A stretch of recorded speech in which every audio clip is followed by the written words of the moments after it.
할렐루야. 네, 반갑습니다. 우리 전반기 마지막 6월 다섯째 주 또 2부 예배 가운데 나오신 성도님들 환영하고 축복하고요. 우리 천우 좌우로 얼굴 보시면서 이렇게 인사합시다. 믿음으로 삽시다. 네, 믿음으로 사십시오. 왜 믿음으로 살아야 되냐면 하나님이 내가 세상 끝날까지 항상 너희와 함께 하리라 한 이 약속의 대상은 믿음으로 사는 자입니다. 믿음으로 사는 그 사람과 주님은 동행하십니다. 지금 그 러브버그라고, 러브버그가 버글버글거리죠, 그죠? 진짜 버글버글거립니다. 교회 주변에 지금 보면 제가 일부 예배 마치고 목양실에 가서 의자에 앉았는데요, 한 마리가 저한테 달라붙었습니다. 저한테 어떻게 들어왔는지 쓰고 왔어요. 야, 네가 왜 왔냐? 그리고 뗐는데, 여러분, 그 벌레를 싫어하는 사람들은, 저는 어릴 때부터 시골에서 자라기 때문에 별로 그렇게 벌레를 그렇게 싫어하고 혐오스럽게 여기지 않는데, 도시에서 자란 사람들은 기절할 정도입니다. 우리 자녀들은요, 밖에 나가기를 싫어합니다. 얼마나 그런지. 근데요, 조금만 있으면 없어집니다. 그렇게 야, 이거 언제 사라지냐 그럴 것처럼 보여도 여러분 한 2주 정도만 있으면 다 사라집니다. 다 사라집니다. 세상에는요, 영원한 게 없어요. 그 러브버그도 사라지고요, 더하여서 또 세상의 제국들도 다 사라지게 됩니다. 영원한 것은 하나님 외에는 없습니다. 믿습니까? 지금 이제 요한계시록 18장을 우리가 다루고 있는데, 이 바벨론, 이 음녀죠, 로마 제국이 어떻게 망하는지를 자세하게 지금 기록하고 있는데, 로마 제국은요, 그 자신만 음행한 게 아니라 세상의 모든 만국으로 하여금 음행하게 만들었죠. 땅의 왕들과 그리고 땅의 상인들까지 로마와 더불어 음행했습니다. 사치와 향락과 그 화려함을 자랑하면서 우상 숭배와 황제 숭배하면서 하나님을 배교했습니다. 이런 로마 제국은 결국 하나님의 심판으로 무너질 수밖에 없죠. 무너질 수밖에 없습니다. 반드시 망합니다. 우리는 이미 망한 것을 알고 있지만 1세기 성도들에게 있어서는 로마 제국이라고 하는 것은 영원한 제국처럼 보이잖아요, 그죠? 절대 망하지 않을 것처럼 보이는 이 로마 제국도요, 반드시 망할 수밖에 없습니다. 그래서 오늘 본문의 내용은 이렇게 멸망당할 이 바벨론으로부터 성도들 하여금 나오라라고 하는 메시지입니다. 성도들로부터 나오라고 하는 메시지인데, 오늘 요한은 하늘로부터 또 다른 음성을 듣습니다. 18장 1절에 등장했던 그 천사가 아닌 또 다른 음성을 듣는데, 이 음성은 하늘로부터 나는 음성이기 때문에 하나님의 권위를 가집니다. 그런데 하나님의 음성은 아닙니다. 하나님의 음성은 아니에요. 이 음성은 바로 하나님의 메시지를 선포하는 메신저 역할을 하는 천사의 음성이겠죠. 그래서 이 성도들을 향해서 내 백성이라고 외치잖아요. 내 백성아라고 외치는데, 이것은 이 천사가 바로 하나님의 메시지를 선포하는 메시지였기 때문에 그렇습니다. 구약의 선지자들도 그렇게 외쳤잖아요. 하나님의 메시지를 외칠 때 하나님의 음성 그대로 외쳤잖아요, 그죠? 내 아들아, 이렇게 내 자녀 이스라엘아, 이렇게 선지자들도 그렇게 외쳤던 것처럼 이 천사도 하나님의 메신저로서 그렇게 외쳤습니다. 이 천사의 외침은 뭐냐면, 성도들을 향해서 거기서 나오라, 거기서 나와 그의 죄에 참여하지 말고 그가 받을 재앙들을 받지 말라라는 것이죠. 왜냐하면 그의 죄가 하늘에 사무쳤고 또 하나님은 그의 불의한 일을 기억하셨기 때문이다 라고 오늘 기록을 하고 있습니다. 성도들이 바벨론으로부터 나와야 될 이유는 두 가지죠. 두 가지 이유 때문에 나와야 된다는 겁니다. 첫째 이유는 뭐냐? 그의 죄들에 동참하지 말아야 되기 때문에 그렇습니다. 여기 그라고 표현되어 있는데 여성 명사입니다. 정확하게 뭐냐면 그녀입니다. 그녀, 음녀죠. 음녀가 짓는 그 죄에 동참하지 말아야 하기 때문에 바벨론으로부터 나와야 된다는 거예요. 두 번째 이유는 뭐냐? 그가 받는 재앙들을 받지 말아야 하기 때문에 그렇다는 거예요. 음녀 바벨론이 짓는 그 죄에 참여하는 자는 음녀 바벨론이 받는 그 심판을 함께 받게 되는 거예요. 그래서 뒤에 등장하는 만국과 땅의 왕들과 땅의 상인들도 바벨론과 함께 죄에 참여했고 함께 음행했기 때문에 바벨론이 받는 그 심판을 함께 받게 되는 것이죠. 그래서 나오라는 거예요. 음녀의 죄에 참여하지 말고 음녀가 받을 그 심판을 받지 않도록 그곳에서 나오라라고 하는 이 천사의 메시지, 하나님의 메시지는 바로 구약에서 선지자들이 외쳤던 메시지와 같죠. 선지자들도 그렇게 이 메시지를 외쳤습니다. 이사야서 52장 11절을 보면요, 이사야 선지자가 하나님의 심판이 된 예루살렘에서 나오라라고 외치죠. 너희는 떠날지어다 거기서 나오고 부정한 것을 만지지 말지어다 그 가운데서 나올지어다 라고 외치잖아요. 이렇게 외쳤어요. 나오라고 외치죠. 예레미야서 51장 44절에서 45절을 보면 예레미야 선지자가 하나님의 심판으로 멸망당할 바벨론을 향해서 외치면서 그곳에서 나오라라고 이야기합니다. 45절 나의 백성아 너희는 그 중에서 나와 각기 여호와의 진노를 피하라라고 이야기합니다. 바벨론은 하나님의 심판으로 멸망할 수밖에 없는데 그곳에 있으면 함께 뭐예요? 그 심판을 받게 될 수밖에 없다는 거예요. 나오라는 거예요. 하나님이 창세기에 보면 소돔과 고모라를 멸하시기로 결정하시고 천사를 보내십니다. 창세기 19장의 내용이죠. 19장 12절에서 16절을 보면 하나님이 천사를 보내서 롯을 만나게 합니다. 그리고 롯에게 하나님이 이 성을 멸하실 거라고 선언하죠. 그래서 우리를 보내서 이 성을 멸하시려고 우리를 보냈다는 거예요. 그래서 롯에게 너에게 속한 자 다 어떻게 하라는 거예요? 이 성에서 나가라고 이야기하죠. 14절을 보니까 같이 한번 읽겠습니다. 14절 시작.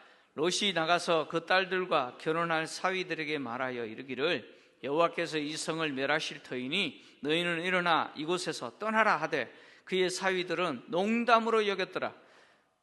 농담으로 여겼다고 이야기합니다.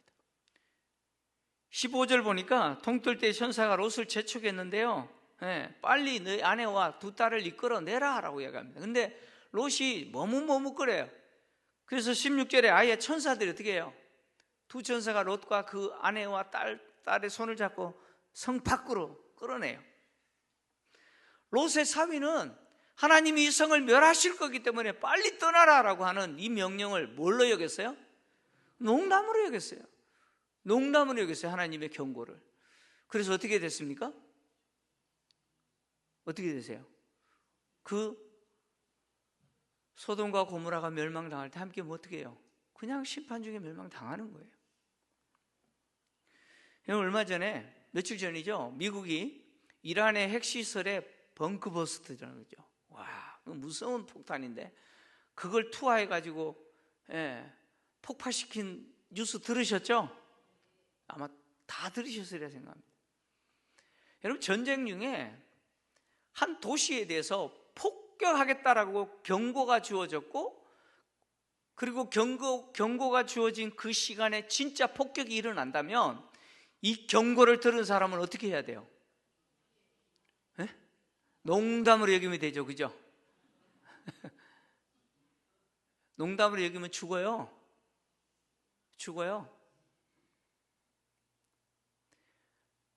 빨리 도망쳐야 되는 거예요. 살기 위해서는 도망쳐야 되는 거예요. 마찬가지로 하나님이 바벨론을 심판하시겠다고 선언하셨기 때문에 반드시 심판하세요. 하나님이 심판하실 것이기 때문에 바벨론은 반드시 폐허가 됩니다. 그래서 빨리 어떻게 해요? 나와야 되는 거예요. 빨리 나와야 되는 거죠. 탈출해야 돼요. 근데 이 바벨론에서 떠나라라고 하는 이 외침은 공간이라고 하는 어떤 실제적인 장소에서 다른 장소로 옮겨라, 그런 이야기가 아니에요. 그런 의미가 아니고, 이 바벨론이 상징하는 세상의 허영과 사치, 그리고 우상숭배와 모든 불의에서, 그 불의한 일에서 영적으로 떠나라, 그런 이야기예요. 영적으로 떠나라는 거예요. 세상이 보여주는 그 사치와 허영, 우상숭배와 모든 불의한 일에서 영적으로 어떻게 해요? 떠나는 거예요. 영적으로 탈출하는 거죠. 로마가 지배했던 세상에서 로마 제국뿐만 아니라 로마 제국의 통치를 받고 있는 나라들이죠. 그 나라들에는 이 황제 숭배와 우상 숭배가 뿌리 깊이 자리 잡고 있었어요. 특히 지중해를 중심으로 한 해상 무역과 로마가 지배하는 각 나라의 도시들 안에 조직된 길드 조직이라고 하죠. 조합이라고 하는 이 길드 조직 안에 이 황제 숭배와 우상 숭배는요, 깊이 침투해 있었어요. 그 황제 숭배하고 우상 숭배하지 않으면 장사를 못하는 세상이 로마 제국이 지배했던 세상이었어요. 이런 세상에서 무역을 하는 그리스도인들은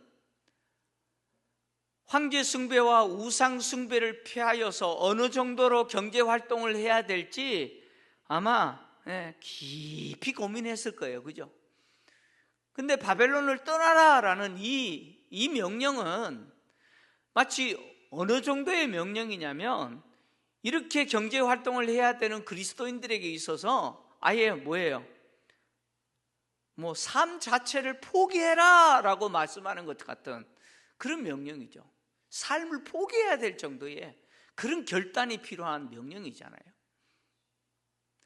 먹고 살기 위해서는 우상 숭배해야 되는 그 시대에 핍박받는 교회가 항상 세상 속에서 직면하게 되는 위험은요, 이런 물리적인 박해뿐만이 아니에요. 물리적인 박해만이 아니라 세상이 보여주는 유혹이죠. 유혹. 이 유혹을 흔히 뭐라고 표현하냐면 세속주의라고 표현하기도 합니다. 이 세속주의라고 하는 유혹이 얼마나 강한지요, 쉽게 이길 수가 없어요. 사단은 성도들 하여금 어떻게든 간에 믿음에서 벗어나게 만들려고 몸부림치죠. 할 수만 있으면 그렇게 하려고 합니다. 근데 물리적으로 박해한다고 그게 되는 게 아니잖아요. 그래서 사단이 성도들 하여금 그 신앙이 변질되게 만들기 위해서 엄청 머리 쓰거든요. 어떻게든 성도들 하여금 그 신앙이 순수한 순결한 신앙이 아니라 완전히 비뚤어지고 변질된 신앙이 되도록 그렇게 애써요. 그렇게 유혹을 해요. 사단이 성도들의 신앙을 어떻게 변질시키느냐, 크게는 두 가지 정도로 볼 수 있죠. 두 가지로. 첫째는 사단이 성도들의 마음에 이런 마음을 갖게 만들어버리는 거예요. 뭐냐? 예수 잘 믿으면 세상에서 잘 되고 성공하는 복을 누리게 될 거다라고 생각하게 만들어버리는 거예요. 예수 잘 믿으면 어떻게 된다고요?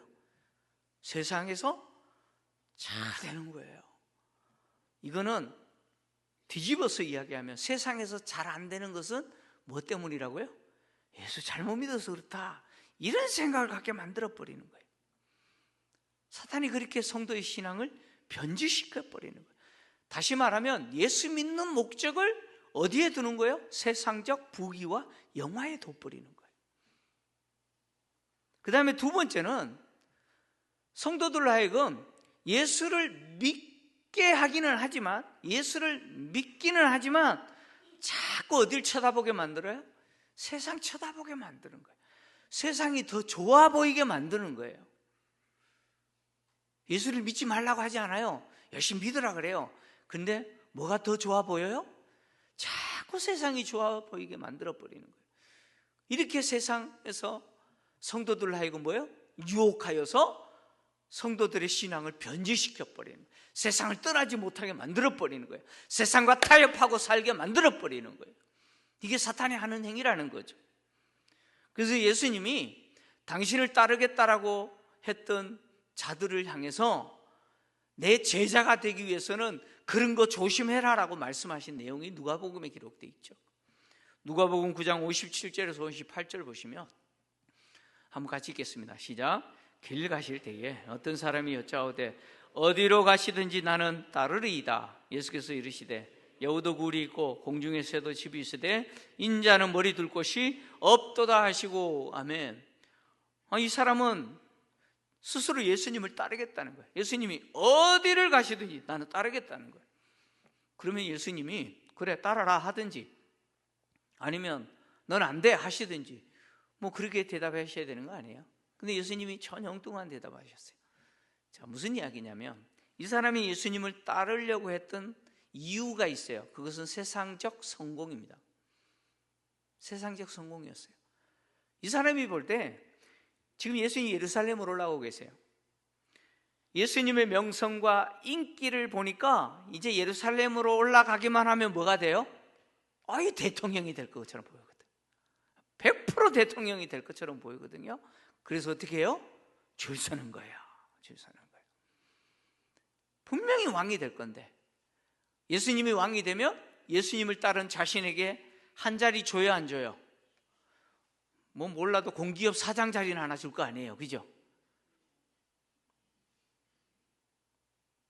동의를 안 하시네.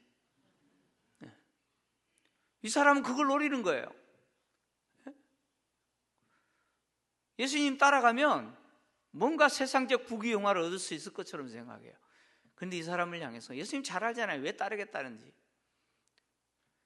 여우도 굴이 있고 공중에 나는 새도 집이 있는데 나는 머리 둘 곳 없다. 이 말은 뭐예요? 나 노숙자라는 거죠, 그죠? 너 나 따라와 봐야 김포 북변역에서 신문지 덮고 자게 될 거다, 이렇게 이야기하시는 거예요. 서울역에서 신문지 덮고 잘 거다. 그래도 따를래? 이런 거 아닙니까, 그죠?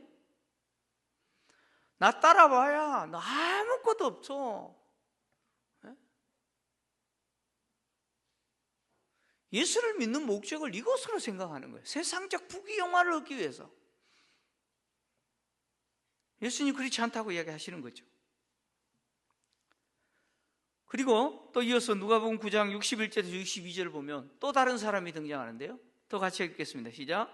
또 다른 사람이 이르되 주여 내가 주를 따르겠나이다마는 나로 먼저 내 가족을 작별하게 허락하옵소서.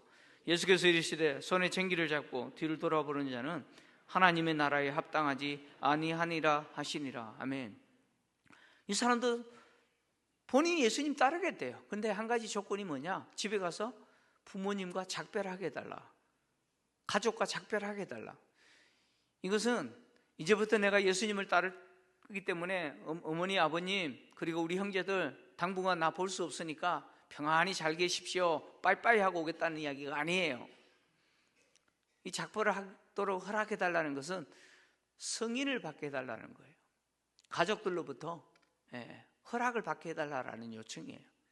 근데 이 요청이 뭘 이야기하냐면 이 사람에게는 예수님을 따르고 싶은 마음과 가족에게 허락을 받고 싶은 이 두 마음이 부딪히고 있는 거예요. 근데 가족에게 허락을 받고 싶은 마음을 예수님은 정확하게 보고 있는 게 뭐냐면 세상을 사랑하는 거예요. 예수님을 사랑해야 하는 거, 예수님을 사랑하고 예수님만 사랑해야 되는 게 제자들인데 그게 제자됨인데 아니에요. 예수님도 사랑하고 세상도 사랑하고 자꾸 세상이 더 좋아 보이게 만드는 거죠. 그래서 예수님 하시는 말씀이 손에 쟁기를 잡고 뒤돌아보는 자는 하나님 나라에 합당하지 않다라고 이야기합니다. 김포에서 오래 사신 분들은, 농사 지었었던 분들은 쟁기질이 뭔지 아시잖아요. 옛날에 경기가 없을 때는 서로 다 쟁기질 했잖아요, 그죠? 저도 해봤어요. 저도 중학교 때 이리야 해가지고 하는데요, 잘 해야 돼요, 그죠? 아버지가 한번 쫙 해줘요. 그러면 그 아버지가 해준 그 고랑 따라서 옆에 잘 보고 해야 돼요. 근데 이게 뒤돌아보면요, 엉망이 되죠. 지금 예수님이 하신 말씀이 이겁니다. 나를 따라오는 자는 세상 쳐다보면 안 된다는 거예요. 근데 이 사람은 뭐예요? 예수님도 따르면서 세상 쳐다보는 거예요. 자꾸 세상이 더 좋아 보이는 거죠. 이런 사람이 있죠. 디모데후서 4장 10절을 보면 데마라는 사람이죠. 데마라는 사람이요. 성경에 보면 데마라는 인물이 많이 나와요. 바울이 문안 인사할 때 데마를 많이 언급해요. 근데 이 데마가요, 세상을 사랑하여 데살로니가를 가버렸어요. 가룟 유다도 마찬가지고요. 소돔 고모라가 멸망당할 때 롯의 아내가 소금기둥이 되어버렸잖아요. 롯의 아내가 소금기둥이 된 이유가 뭐예요? 네, 성경은 뒤돌아본 거로라고 이야기합니다. 아니, 저는 처음에 이해가 안 됐어요. 아니, 뒤돌아볼 수 있지. 여보 빨리 와, 두 딸을 향해서 빨리 와 하다가 뒤돌아볼 수 있잖아. 그런데 소금기둥 됐다. 이거 말이 안 되는 거잖아요. 그죠? 그래서 뒤돌아본 거예요? 그게 아니에요. 롯의 아내가 뒤돌아본 거는 그 소돔과 고모라에 남겨놓은 진주 목걸이, 금팔찌, 땅 문서, 막 천사가 갑자기 끌어냈잖아요. 그죠? 그 챙길 시간도 없었는데 다 두고 왔네. 아이고, 프라다 가방 놔두고 왔네.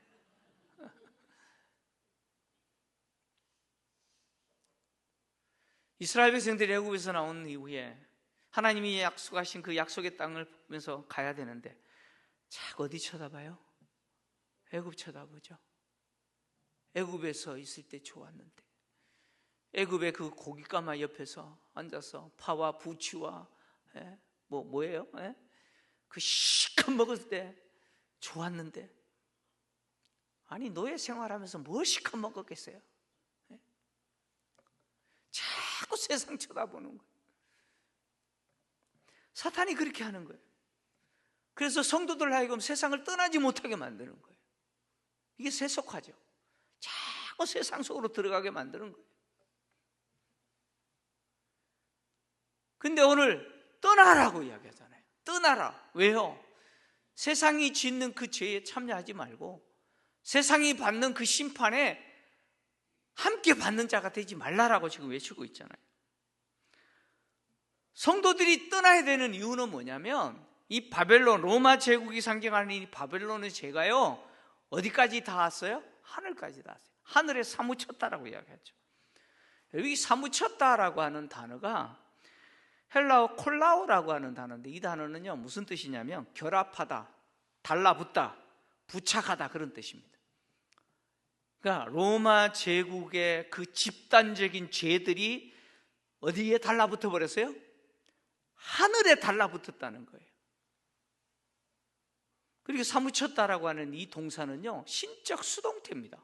다시 말하면 이 바벨론의 죄를 하나님이 계속 쌓으신 거예요. 쌓고 또 쌓고 쌓고 쌓았더니 어디에 닿았어요? 하늘에 닿았어요. 더 이상 쌓을 데가 없을 만큼 닿아버렸어요. 그만큼 죄가 많다는 거겠죠, 그죠? 죄로 가득 찼다, 그런 이야기겠죠. 이런 표현이 예레미야서 51장 9절에도 등장하는데요, 예레미야서 51장 9절 바벨론에 대한 이야기예요. 우리가 바벨론을 치료하려 하여도 낫지 아니한즉 버리고 각기 고향으로 돌아가자. 그 화가 하늘에 미쳤고 궁창에 달하였음이로다. 바벨론을 향한 하나님의 심판하시는 그 화, 하나님의 그 진노가 어디에 미쳤어요? 하늘에 미쳤어요. 궁창까지 닿았어요. 로마 제국과 그 로마 제국이 통치하는 세상의 나라들의 그 집단적인 죄가 쌓이고 쌓이고 쌓여서 하늘까지 닿았어요. 왜 이렇게 하늘까지 닿게 됐냐? 하나님이 쌓으신 거죠. 하나님이 그들의 불의, 그 죄를 기억하신 것이죠. 하나님이 기억하셨고 하나님이 쌓으셨기 때문에 심판은 피할 수가 없는 것이죠. 하나님은 바벨론의 죄와 불의를 기억하시고 그들이 저지른 그 죄에 대한 대가로 어떻게 해요? 갚아주시죠. 그래서 하나님의 갚아주심은요, 공의의 보응이죠. 특히 로마 제국이 지배하는 그 시대 속에서 순교당한 성도들, 고난당한, 박해당한 성도들의 그 절박한 눈물의 기도를 하나님이 들으시고 바벨론이 지은 그 죄에 대해서 보응하시는 것이죠. 하나님은요, 다 기억하세요. 하나님 모르시는 분이 아니에요. 다 기억하세요. 세상이 짓는 죄 다 기억하세요. 다 쌓고 계세요. 하나님이 기억하시는 이 기억하심은 성도들에게는 그 결과가 구원이겠고 악인들에게는요, 심판이겠죠. 하나님의 애굽에서 종살이 하던 이스라엘 백성들이 그 고통에서 부르짖을 때 하늘에서 들으시고 아브라함과 이삭과 야곱과 맺은 그 언약을 기억하셨어요. 기억하셨어요. 하나님이 기억하시자 이스라엘 백성들에게는 무슨 결과가 그들에게 주어졌어요? 구원이 주어졌어요.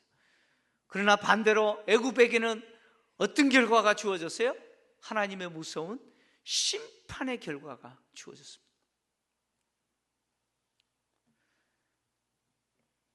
하나님은요, 행하시는 대로 갚으시는 분이에요. 행한 대로 갚아주시는 분이죠.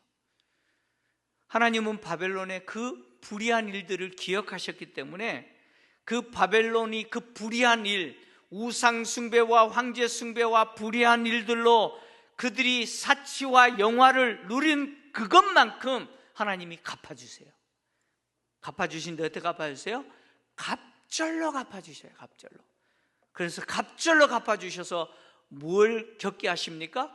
고통과 애통을 겪게 하십니다. 그래서 6절에 그가 준 그대로 그에게 주고 그의 행위대로 갑절을 갚아주고 그가 섞은 잔에도 갑절이나 섞어 그에게 주라라고 이야기하죠. 그대로 갚아주시는 거예요. 그리고 갑절이나 더하여 갚아주세요. 6절의 이 내용은요, 어떤 학자는 뭐라고 표현하냐면 이 우주적 법정에서 하나님의 선고다라고 이야기합니다. 우주적 법정에서 하나님의 선고다. 그래서 재판장은 누구세요? 하나님이시고 원고는 누구예요? 땅에서 순교당하고 핍박당하는 성도들이겠죠. 그리고 피고는 누굽니까? 바로 짐승의 권세를 가지고 성도들을 핍박하고 죽이고 악행했던 바로 세상이겠죠. 로마 제국은 그런 존재라는 거죠. 그래서 이 재판에서 로마 제국은 살인자로 확정되는 거예요. 그래서 하나님이 갑절로 갚아주라 라고 재판장으로서 판결을 내리신 것이죠. 하나님이 이렇게 판결 내리셨기 때문에 반드시 그렇게 되죠. 바벨론이 하나님을 대적하고 하나님의 백성들인 성도들을 박해하면서 누렸던 그 사치와 영화, 그것만큼 뭐예요? 고통과 애통하게 될 겁니다. 갑절이나 더 고통을 당하고 애통하게 될 것이죠. 근데 이 바벨론이라는 이 존재는요, 얼마나 교만한지, 지금 우리가 보고 있는 세상이 이렇게 교만한 거예요. 얼마나 교만한지 속으로 뭐라고 생각하냐면 이렇게 생각해요. 나는 여왕으로 앉은 자다. 나는 여왕으로 앉은 자요, 과부가 아니기에 결단코 애통함을 당하지 않을 것이다. 이렇게 생각해요.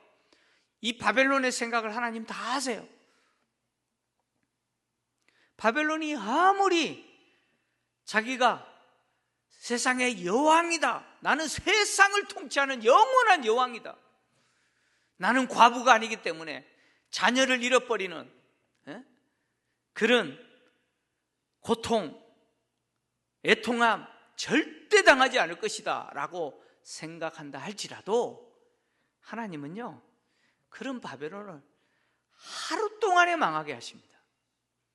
하루 동안에 재앙이 임하게 하여 그에게 사망과 애통과 흉년이 들게 하시죠. 그리고 마침내 어떻게 해요? 불사름을 당하게 만들어 버리십니다.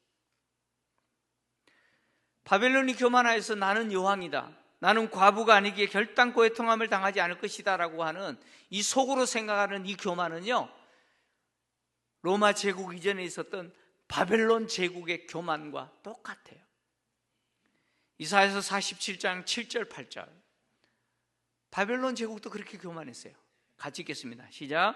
말하기를 내가 영영이 여주인이 되리라 하고 이 일을 내 마음에 두지 아니하며 그들의 정말도 생각하지 아니하였도다.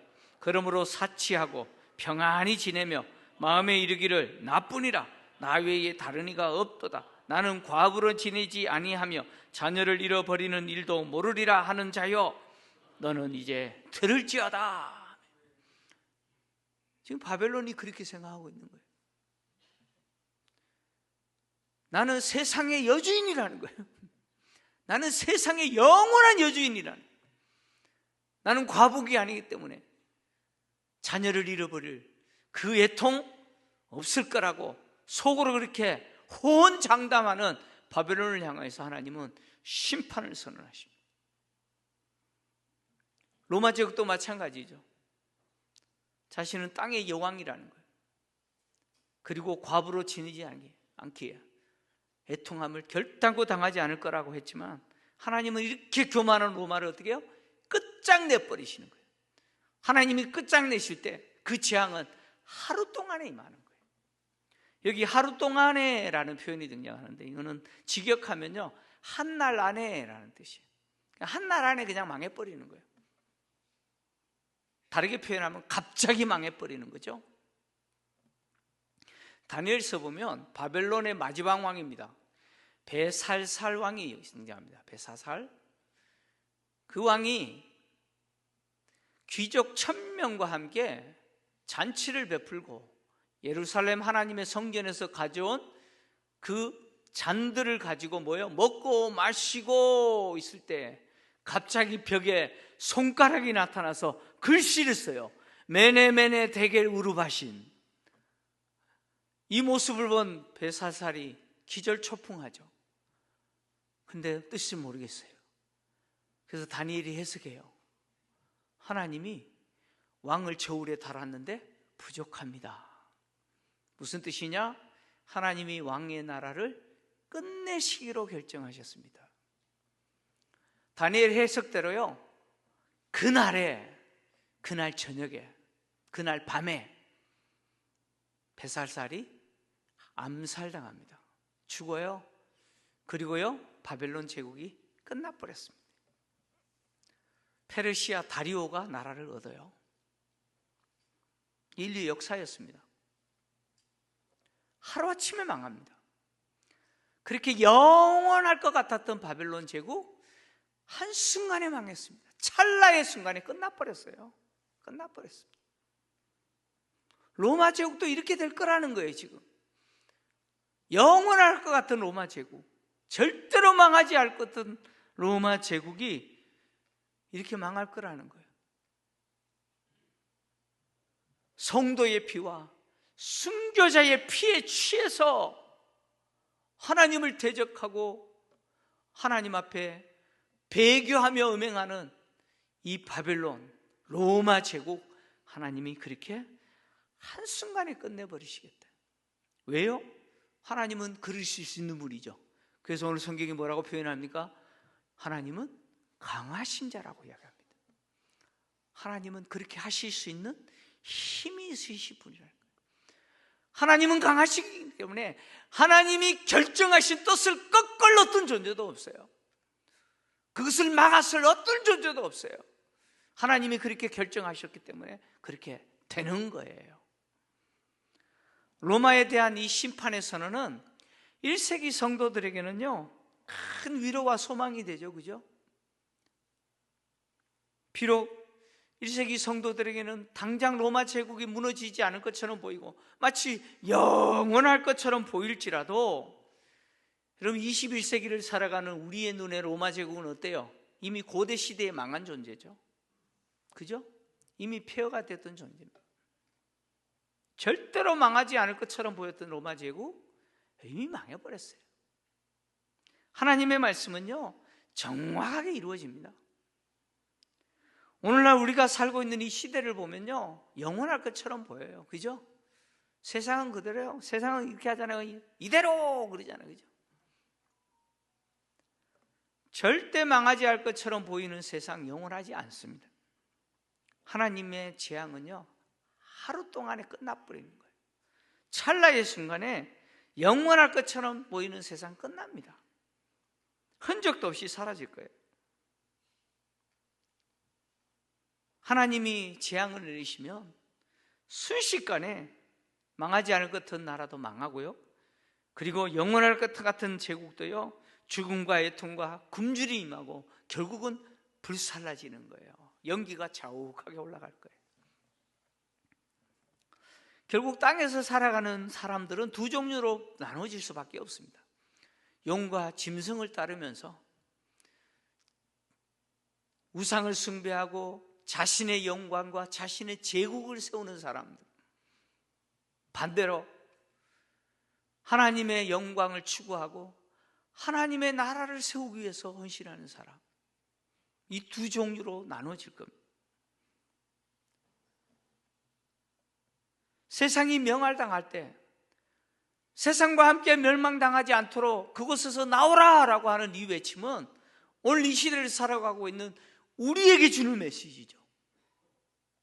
우리는 영적으로 깨어 있어야 되고, 세상이 지금 하나님 앞에 음행하고 하나님이 계속 쌓고 있는 그 죄에 참여하지 말아야 되고, 세상이 하나님의 심판으로 멸망을 당할 때 그 심판에 함께 멸망당하는 자가 되지 말라고 외치는 이 외침은 우리가 들어야 될 외침이죠. 하나님이 우리에게 구원의 은혜를 베푸신 이유는 세상이 짓는 그 죄에 참여하지 말고 세상이 하나님의 심판으로 망할 때 함께 망하지 말라고 베푸신 은혜입니다. 믿습니까? 그 은혜를 우리에게 베풀어 주신 거예요. 당신의 아들의 죽음을 통해서. 그리고 그 은혜를 누린 우리에게 아직도 세상의 그 사치와 영광에 취해서 정신 못 차리고 돌아와야 될 자들이 돌아오지 않고 있는 그들을 향해서 외쳐야 되는 사명이 우리에게 있는 거예요. 파수꾼의 사명이죠. 적이 몰려올 때 파수꾼이 졸면 안 되는 거예요. 외쳐야 되는 거예요. 적이다 라고 외쳐야 되는 거예요. 하나님의 심판의 메시지가 그렇게 분명하게 들려졌고 반드시 그렇게 될 것이기 때문에 이 메시지를 들은 자들은 외쳐야 되는 거예요. 또 다른 자들을 향해서 외쳐야 되는 거예요. 피하라고 외쳐야 되는 거예요. 그것이 우리의 사명이고 우리 교회의 사명입니다. 저는 우리 교회가 정말 이 천사의 외침처럼 세상에 하나님의 심판을 외치고, 그리고 이 세상의 죄에 참여하지 아니하고 세상이 받을 심판에 참여하지 않는 자가 되도록 우리 스스로 영적으로 깨어 있어 피하는 자가 되고, 또 다른 자들에게 한 영혼이라도 좋아요, 다른 자들에게 다시 돌아오게 하는, 세상에서 피하는 자가 되도록 만드는 그 사명을 감당하는 우리 김포지역의 성도님들과 그리고 우리 교회가 되시기를 주의 이름으로 축원합니다.